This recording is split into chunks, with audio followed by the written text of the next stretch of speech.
Welcome students. I am your commerce teacher Gurpreet Usan. Today we start the new chapter of class plus 1. The name of the chapter is journal. It is very important chapter because in this chapter we learn the basic entries of the business.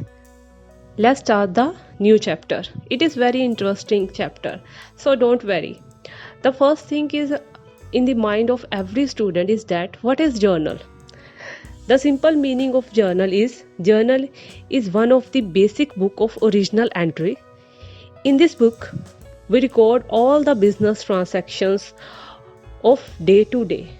You can also say journal as a primary book. That means in this book we record all the business transactions. In case of small scale firm, they record their business transaction in the journal and then after it is posted into the ledger. But in the big concern, it is difficult to maintain the journal because there are lots of transactions of the business and it is impossible to record. So that's why these transactions are recorded first in subsidiary book, then it is transferred into the journal.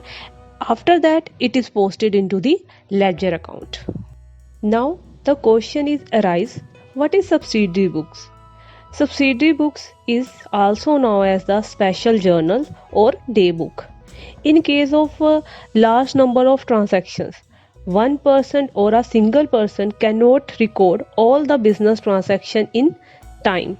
So that's why we need the subsidiary book. There are some important definitions of journal. You can see that. The next topic is features of journal. There are some features of journal. The first feature of journal is that it is the book of original entries in which the transactions are recorded first of all. The second is it is also known as a primary entries. The next is it is record day-to-day transactions. The next is it provides the complete picture of the business. It records both debit and credit aspects of the transaction, recording to the double entry system of the bookkeeping. The next is it records both debit and credit aspects of the transaction according to the double entry system of the bookkeeping. The amount of the transaction is recorded on both sides, debit or credit column.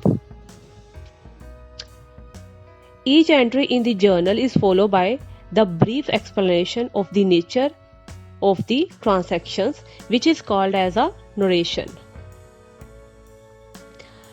As single journal entry is capable to recording more than one transaction, including more than two accounts, it is also known as a compound entry. Now you can see the performance of the journal. The first column is date.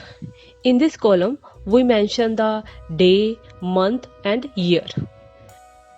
The next column is particular column. In this column, we mention the name of the account is debited and who person is credited. The next column is LF column. LF full form is ledger folio. When the businessman transfer the journal entries in the first and then transfer to the ledger, it's helpful for the businessman because in this column we mention the page number. The next column is debit amount. In this column we mention the amount of the debit side. The last column is credit amount. It is the last column of the journal book. In this column we mention the amount of the credit. I hope students you like this video.